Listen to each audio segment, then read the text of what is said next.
Where's that view from? It's somewhere on the Blue Ridge Parkway. Not exactly sure. It was years ago, so I can't remember exactly where. It's beautiful. It was a picture I took. Yeah, you take credit. Um,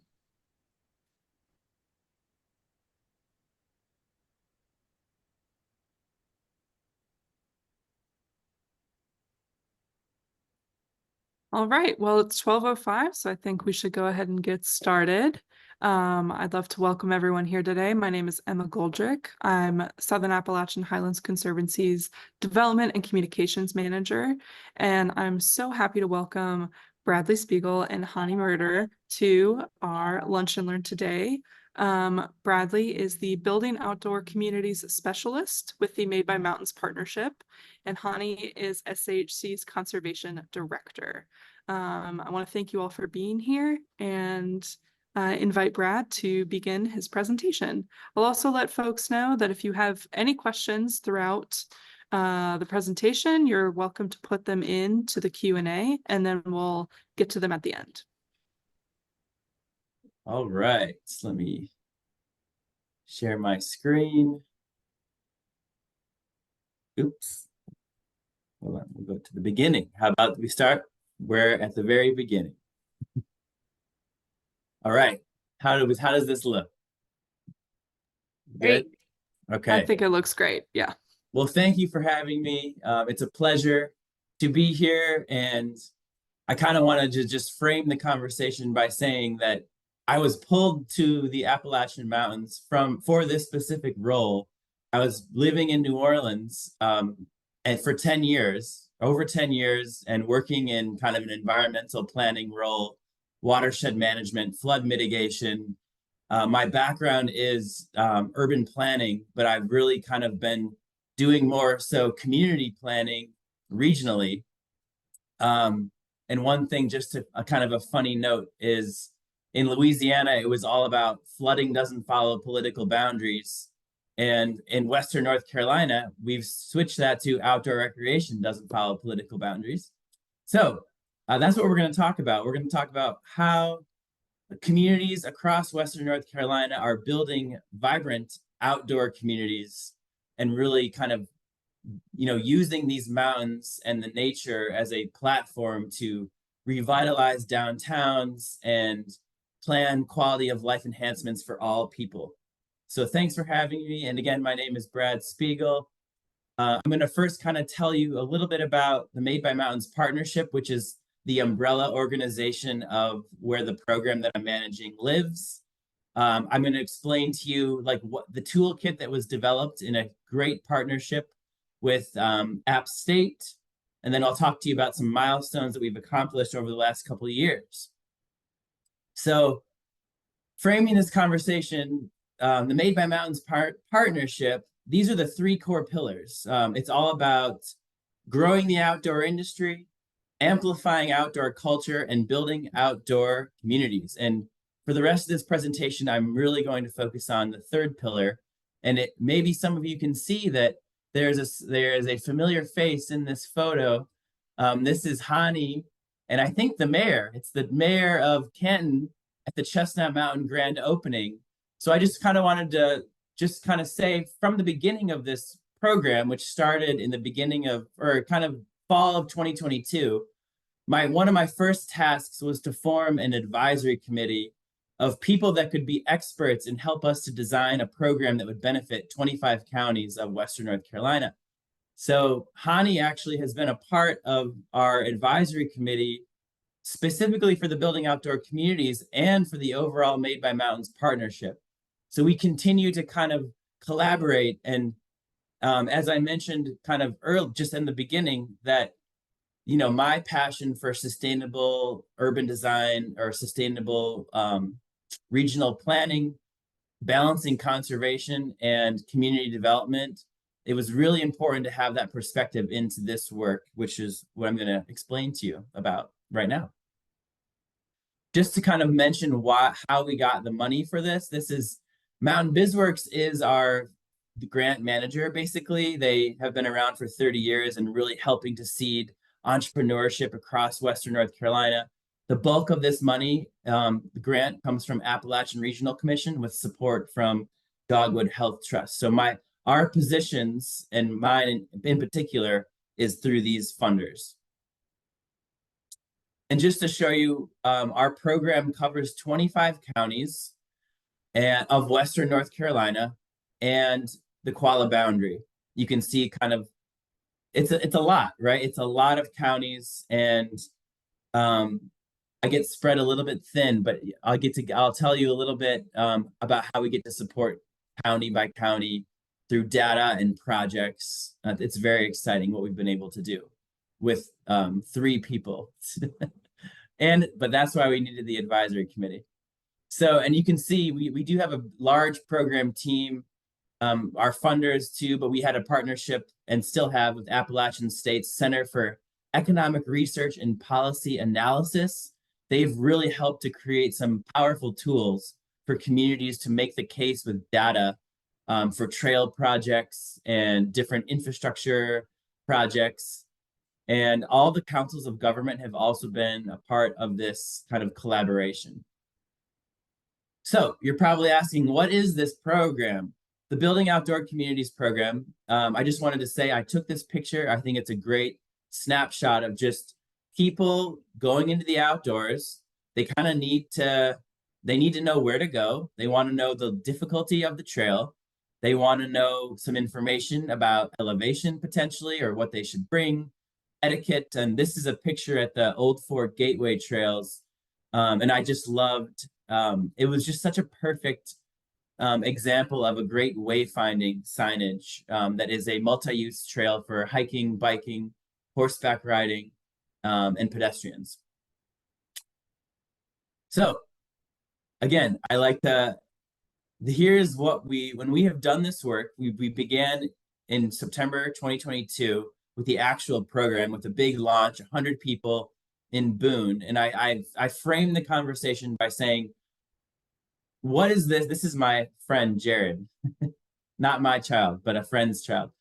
And I was like, what is this world going to be like in 2050 for him when he's around 25 years old, or, approaching 30 years old? How can we be prioritizing to preservation and conservation of these lands? How can we kind of mitigate the development pressure and hopefully help to guide the growth to be more sustainable?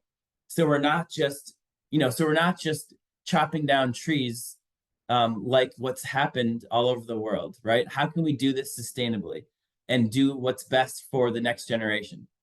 So that really perked people up over these last couple of years. It comes back to kind of this North Star. How can we plan beautiful places in harmony with nature? Really thinking about respecting the land that was here eons before our society, but also thinking about, how do we, I know the Conservancy has done a lot of work with wildlife corridors. How can we be thinking about what's best for the animals that live here? What's best for the ecosystem as a whole? How can what we do have a minimal impact or a light imprint on the natural resources, and kind of have more of a seamless balance from Forest Service land to other public land to our communities, but also helping to make the connection really beautiful, right? Like the trail infrastructure connection from Main Street downtown to the public land. That is one of the biggest things that we've been trying to do here, from a locals perspective and a tourist perspective. So if we do this really holistically, we're helping communities to really think through the economic development pieces, the quality of life, the placemaking, arts and culture, the social equity, climate resilience, obviously, which has been a huge topic all over the country, and especially with the flooding issues here in Southern Appalachia.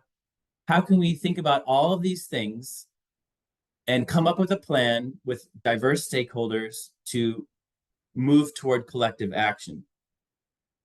So I have been really fortunate to work with a stakeholder team that has created an outdoor community toolkit, which I'll get into more, and an economic impact learning curriculum. It's basically a 7-month program that has been designed for the counties of Western North Carolina. It's absolutely replicable. There we go. Which it could be replicable for multi-states. I know there's some partners from Tennessee in this Southern Appalachian Highlands Conservancy territory. So we have kind of an opportunity to really think about how can we do this across Western North Carolina and think about how others can also implement similar tools like this across the country. The program also consisted of cohort-based learning, meaning that we grouped counties into cohorts so they could all be learning from one another and networking and being able to be ambassadors for each other's work.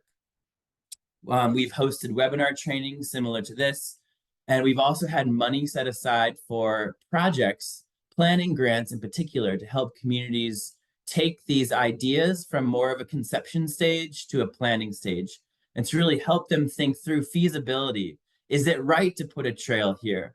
Should this land be set aside for more of a natural corridor versus community development? So we had a grant program that I'll show you the outcomes of that in a little bit.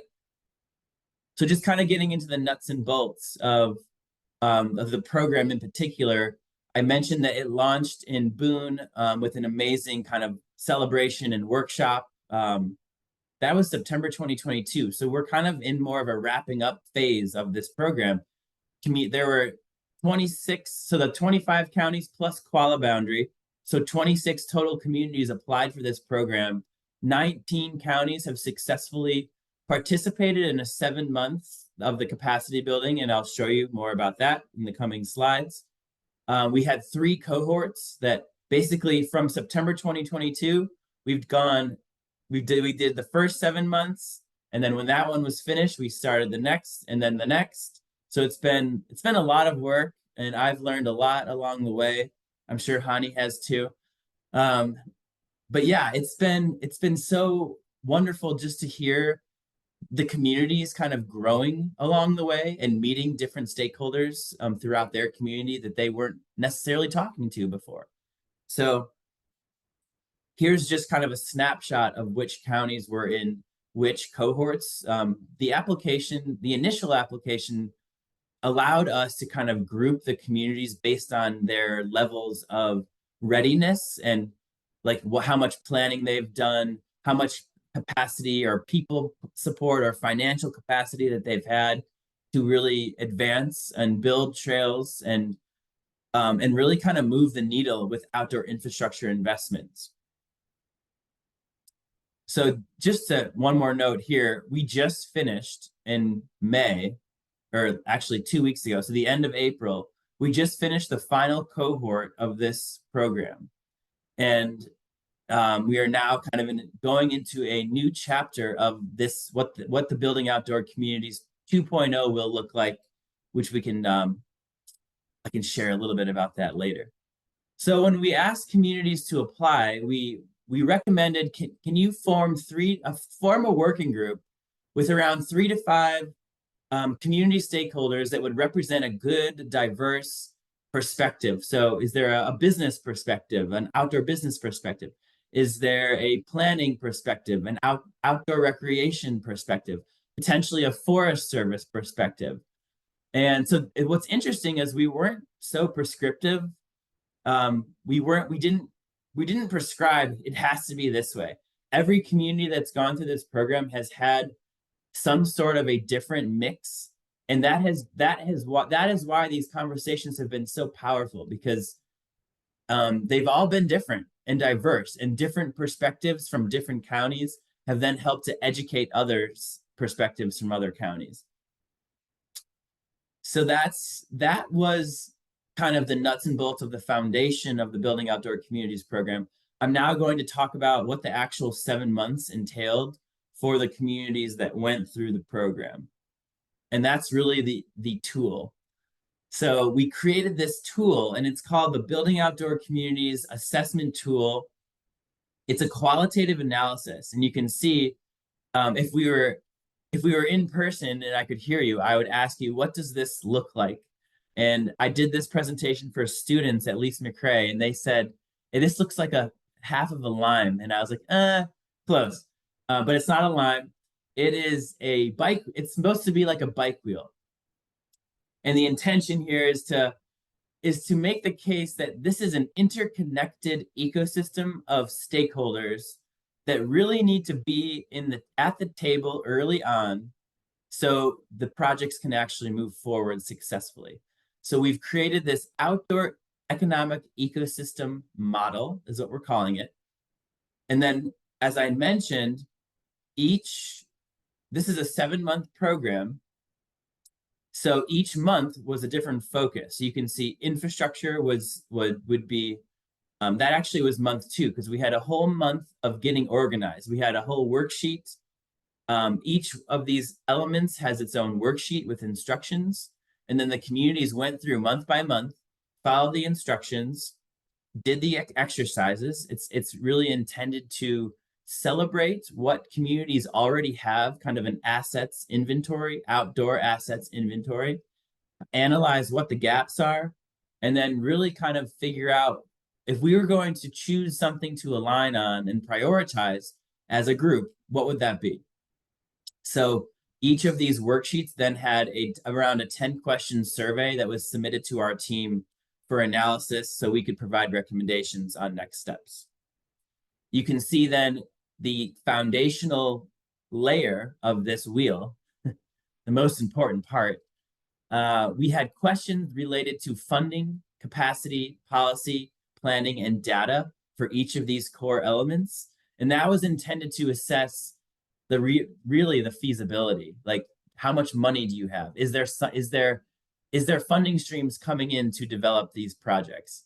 Is there people or nonprofit groups that could actually maintain the assets that are being proposed? And Hanni, throughout this whole process, has really made an incredible point about the carrying capacity of the land and thinking about, is this even the right area? I mentioned that earlier. Is this the right place for there to be a project that's developed? Or should it be natural and more of a conservation project? Like, does the community even have the capacity to maintain it in the years to come? So these are all questions about kind of being proactive, right? Going back to the baby photo, how can we make sure that we are being proactive about our planning efforts so we develop high quality assets for the present and also for those future generations? This is just kind of another way to look at it, the sequencing. So month 1 was getting organized. We gave a whole month. And you might be asking, what was my role in this? And I was kind of the facilitator. So each month I would we did like in-person launches for each cohort. And then each month I would check in and I'd send the next month's instructions and then the link to the survey for them to complete at the end.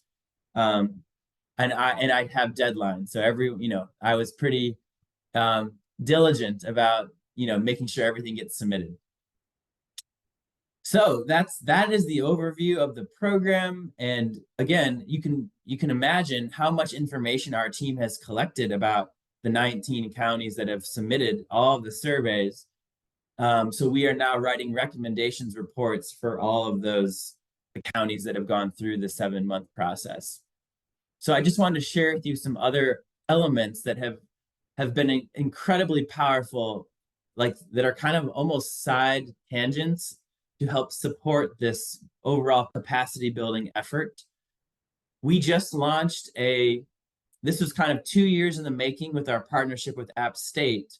We launched a WNC outdoor recreation participation survey just this past, we launched the results the past February. This was a survey that was launched in 2023 about people that had recreated in Western North Carolina in 2022 from North Carolina and the surrounding states. And here's the data that we have been able to extrapolate from this survey. So yeah, you can see that there's a 4.9 billion economic output for Western North Carolina alone. This is incredibly powerful. Rural communities have not had this type of data before. So we understand that a lot of funders, state, federal, and philanthropic efforts, they want to see the data for why communities are wanting to build more trails, right? So with this regional perspective, we actually have been able to create county-specific reports for each of the 25 counties and the Qualla boundary. And we are right now in the process of disseminating this information as we speak. So it's very exciting. Yeah, so that's the data side, making the case from the data side. What I didn't mention yet that I said I would get to is in our budget for this program, we had set aside $250,000 specifically for planning and capacity building funds for these communities to advance projects. So we've successfully deployed all of those funds, 250K. You can see we had round one, 6 communities in round one, and 6 communities in round two. All sorts of different projects, a lot of greenway feasibility studies. Watauga County had a strategic arts in the outdoors master plan. Transylvania was an outdoor industry recruitment strategy. So you can see different aspects of that ecosystem approach is what we've been able to fund. And Hanni, again, was on our scoring committee for this. So it's been really cool to have that land conservation perspective weighing in at different stages of this building outdoor communities work. The other biggest piece, like I think probably the biggest momentum for why the program even exists in the first place is because of the Outdoor Economy Conference. The Outdoor Economy Conferences to date. We are now currently on our 6th one. So if you wanted to kind of go into it full throttle into this topic and network with national subject matter experts from across the land, focusing on outdoor industry and outdoor recreation, you can come in to the 6th one.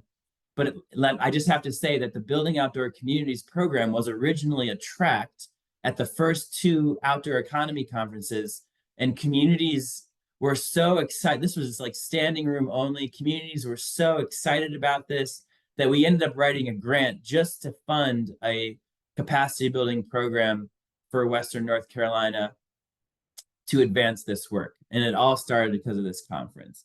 So that is the key takeaway there. And it's just really cool to see the momentum that continues to build when people come, especially communities, different stakeholders from different parts of one community meeting at the conference and saying, hey, we should do something about this. Like, let's form a working group and talk about our assets and really make a plan for how can we garner funds and community support and work towards something together.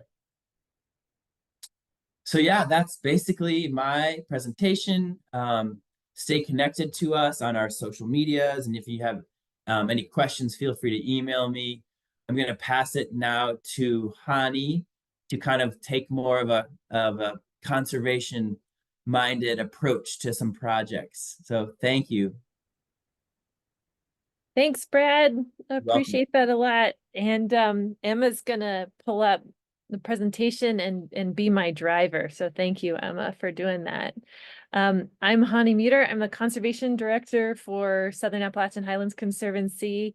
Been around since 2007 with the Conservancy and got to be involved with the team in a lot of really interesting projects that really relate to what Brad's talking about. So, how does SAHC's work tie into what Brad's been talking about and vice versa? Like how does this flow and be back and forth? So SAHC has always been about connecting people with land. We formed to help bring the Appalachian Trail up to the Highlands of Rhone in this dual conservation and recreation project, really. And we celebrate our 50th year this year. And so we were really born out of this marrying of conservation and recreation. And I think what I've witnessed out of the building outdoor community work over the past couple of years that Brad's talking about is like one of the biggest benefits is bringing people to the same table. And I think all of this work about like, how do we increase natural spaces, how do we increase places for people to go, is really about relationships and talking with each other and utilizing our existing assets in each other, as well as creatively thinking. And out of that has come more organization, and I think broader thinking about different funding to bring to the table to make this happen. So you can go to the next slide, Emma. Thank you. And so just, SAHC has protected over 80,000 acres in its 50 years. And I would argue that as far as public benefit, like all of it has public benefit, even though, as we know in land conservation, just because it's conserved doesn't mean necessarily that it's open to the public. A lot of private landowners decide to protect their land and keep it private, but still the public gets the benefit of it being conserved via clean drinking water and beautiful views, etc., and habitat protection. But we also have an arm of SAHC that has been going strong since the very beginning to help activate land for boots on the ground or paddles in the water, active use. So you can hit next, Emma, and of that 80,000, there's over 36,000 acres that we've worked on that are now in public ownership and use, and that's 106 projects. So that's a lot. So that's we help transfer properties to State Wildlife Resources Commission or the Forest Service or local government to agencies who are better equipped to activate that for future use. Yeah, you can go ahead. Thank you. And again, a reminder that we just work in 10 counties, and in this, it shows our different focus areas from the Smoky Mountains all the way to the Highlands of Rome. Next, thank you. And as I mentioned, an integral part of what we do has always been places for people to recreate. And I would say what has come out of these that I've heard as, a local land trust supporting local communities, out of these meetings, where stakeholders in each county sit down and identify needs and desires. A huge need and desire is protect more land, which fits with our mission. I think there is a lot of protected land in Western North Carolina. Also, we are a magnet for, I think, people moving here. And with climate change too, more and more people are moving to the mountains. The pandemic, more people moving to the mountains. And, for an example, in Raleigh, Durham area, the Triangle area, a lot of people are moved there, and it's a much higher population than in Western North Carolina. And that urban center has seen an outpaced, like they need more and more greenway and access. The desire is there for more greenway and access for parks that are close to population centers for people to get outdoors. Except in that research area Triangle, in the Triangle, land prices are so expensive and land has been parcelized so much that it's expensive and it's very time consuming to acquire some of that land for public use. And so I think of conservation and our work at SAHC a lot about as foresight. How can we come in now where we're hearing the desire and really be thoughtful about picking areas that the community wants for public recreation. And while prices are relatively low, at least lower than they probably will be in 10, 20 years. And we can protect still some larger chunks of land in these corridors that are important before land prices get really high. Thank you. Next. So we get projects a variety of different ways, and you can just scroll through these, Emma. Really, we're always trying to protect properties that also have a conservation focus too. And sometimes that doesn't necessarily mean the highest habitat. Sometimes the conservation overlap is actually, it would be better. There's the desire for a community to have a closer to town public parcel for recreation, but the impact to the land might be higher. So maybe it's not as good to put a lot of trails on a place with high habitat value. So it's a weighing of different objectives, but there is always a conservation overlap. And we also get, sometimes we bring conservation priorities to communities and ask if this is the priority. And sometimes we get them from communities, or we get a phone call from the Forest Service saying, hey, can you help protect this land? Next slide, thank you. And just an example of how all this ties in is kind of Chestnut Mountain Park, which opened in 2022. And this is an example of, it's in between Asheville and Canton, just outside of Canton. It's a 450-acre park. This is what I'm talking about, like the large tracts that are still available in this area, but are close to town. And we saw this as an opportunity. You can go to the next slide. Because it sat in this key wildlife corridor, but we also noticed, you know, it could have a lot of economic potential to the community, as well as recreation potential, because it sat on planned Greenway Pass and the planned Hellbender Path, and so close to population centers. So we approached the town of Canton leaders and said, hey, would this be a good partnership project, conservation and recreation working together? And they were already, this was before, as many people know, the paper mill in Canton recently closed, and which is a significant blow to their economy. And back when we first started talking to them in around 2017, 2018, they were already looking to diversify their economy and saw outdoor recreation as a pillar that they wanted to really support in Canton. And that has proved, they've talked to me after the mill closure, and I think they're really happy with their decision to move forward with Chestnut Mountain Park, to have a park to boost their economy. You know, after the mill closure, they were reflecting to me about how they're really glad they have that asset. So I think this is a big community win and conservation win. Next slide. And this just shows the conservation part of that track too. All the things that I saw just in one morning on that property. Next slide. And I highlighted a North Carolina project. I wanted to highlight a Tennessee project too. 150 acres were just added to Roan Mountain State Park a couple of years ago. And this is a beautiful stream running through the property. And I know we're getting toward the end, so I'm just going to go quickly through these next. So I've talked some about how we're involved in each of these projects.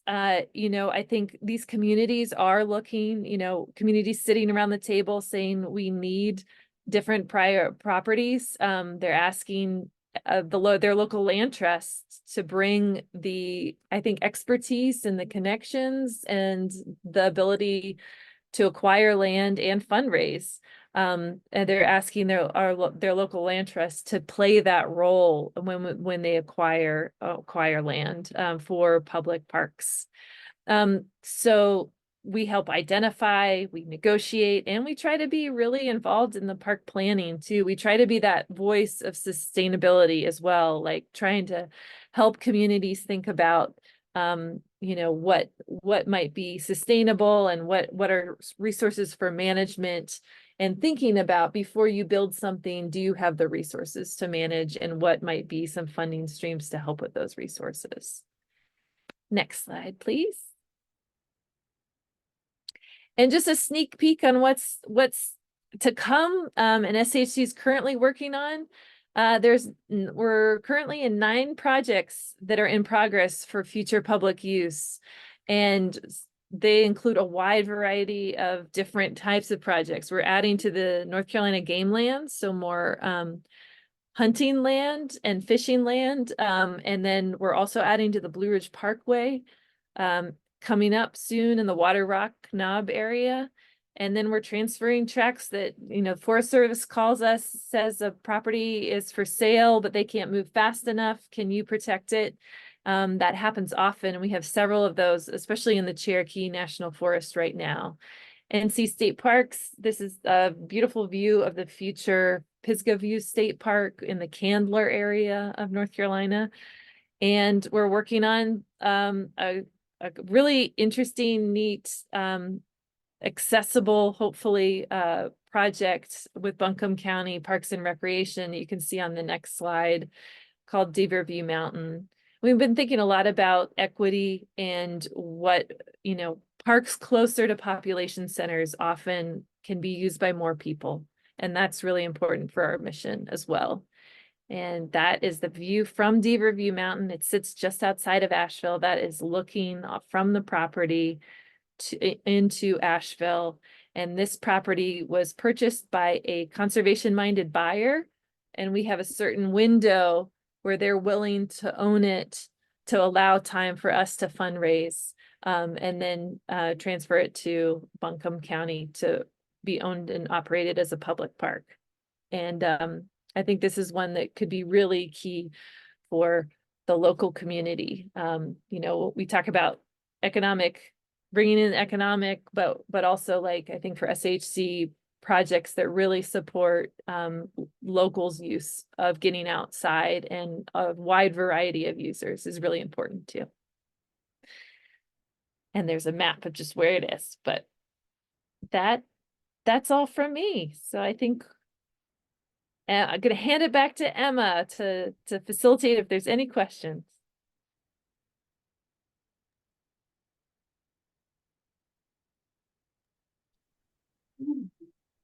Thank you guys so much. That was really great. I guess I don't think anyone's put any questions in sort of that question field, but if anyone has any, please feel free to put them there, or to put them in the chat, or to raise your hand and I can unmute your mic. It's really cool to see, like, the Hanni's, everything you said is kind of like next stages of, like, we're helping communities get, it's a very preliminary, like, let's even start talking about it, right? And let's make sure it's the right idea. Let's get more stakeholders to the table. It's really cool to see from your perspective just projects that have happened and they are moving into public outdoor recreation hands. And so, yeah, I mean, I feel like we can make a graphic that shows all the different stages along the way that, yeah, you know. Right. No, and I think for SAHC, what it brings too with this community process is more assurance at like what we're bringing to the table and what we're doing is desired and is prioritized. Because before, you know, some stuff were called by the community members, but we don't know how big of a desire is a desire for one person, or has it been gone through a thoughtful process? Do they have are they in communication with, like, maybe a local government agency, a town that would actually be the manager for the property? And what's happening with this building outdoor community process is all these people are sitting down at the same table and kind of vetting those questions. And because, like, with Chestnut Mountain, it was just me kind of calling a shot in the dark to see, and, you know, I think it depends on who's there and what answers you get that day sometimes. And so this is bringing just more, I think, more people and a thoughtful approach. So that's always comforting for SHC to know that, because we do definitely want to support community priorities. We have a question that was asked by someone: how can community members help with these efforts? I'll let you take that, Brad. Yeah, well, I guess it depends on which community that you're in. And a lot of the communities that I'm working with have been so almost, I want to say that they've been activated, or they've been ignited. They've it's like our program was kind of a spark for them to keep talking. And these meetings are open to anyone. So I would suggest, if you're interested in a particular group in a particular county, you can reach out to me and I could connect you with the leaders of those groups. And a lot of times, you know, we're trying to get them to have very strategic meetings. And, you know, our program meant for them to have strategic conversations at each meeting. And going forward, you know, a lot of priorities are bubbling to the top. And I think that's kind of what Hanni was just speaking to, is that now communities know what their priorities are. Some they might not even know what they want. So I think our program has really helped to illuminate what's possible before it just happens to them. You know, that's a, you know, and it's interesting because some communities are overrun with tourists, right? And especially during the pandemic, and you know, there's examples with Max Patch and with Brevard and in Watauga, like these areas that are overly touristed, they have different issues. And it's almost like we've had conversations about how do we disperse these tourists to other parts of Western North Carolina to even spend money somewhere else too, to help other communities that they could actually really benefit from that revenue, the tourism revenue. So yeah, so these are all the types of conversations that have been occurring. And it's really, I'd say, the most important that we're doing this work for the locals that live where they are, so they have a say, and it's not tourists that are kind of dictating what is happening, so to speak. Long-winded answer. And Brad, to find which group in the county, would that be directly contacting you, and then you could connect a community member with that group? Yeah. And I mean, you know, not every county has done this. And then that's really been more capacity issues. If you want to, I mean, I wish you could unmute yourself, but if you want to put in the chat which community you're thinking about, I can let you know what's happening right now. Yeah, I think I'd also just like to add that you could, you know, continue being involved with SAHC, become an SAHC member, to kind of stay on that conservation side of things, and to just advocate at all the levels for this type of work. And Brad, Right. I know that we've got some folks from Tennessee in here, and can you talk about, you know, this is kind of Western North Carolina focused and funded, but can you talk about how there are hopes and efforts to make it kind of multi-state? Yes. And I just wanted to say, I wanted to tell you about a project that's happening in Tennessee that maybe you are aware of, but it's called the Tennessee River Line. I would Google that project. It is one of the most inspiring projects that I've learned about that's going on in Tennessee right now along the Tennessee River. And there's a similar partnerships, academic partnership, there's academics involved, design team, similar structure with kind of capacity building, but it's really trying to create a regional identity of the towns that are along the river and help the communities along the river to like identify themselves, to stand out as a outdoor recreation destination for the river. And like, again, helping the towns to share lessons learned, best practices, be resources for each other and ambassadors for the region, not just your own community. So check out Tennessee River Line. Yes, as far as our work is concerned, we are looking into funding that would help hopefully give us a multi-state grant opportunity where we could be replicating some of this capacity building work with our neighboring states, especially with counties that are on the border and share outdoor recreation assets. Thank you for that. Well, if we don't have any more questions, maybe that wraps us up for today. thank you guys so much for your time and for your expertise and for this work. I think that this is really crucial for our area and for kind of bringing it back to that picture of the baby, but like really thinking proactively and planning for the future and enriching these communities in the best way possible. So thank you all for joining us for today's SAHC Lunch and Learn, and we look forward to more. Thanks, everybody. Thank you. Have a great day. Bye, everyone.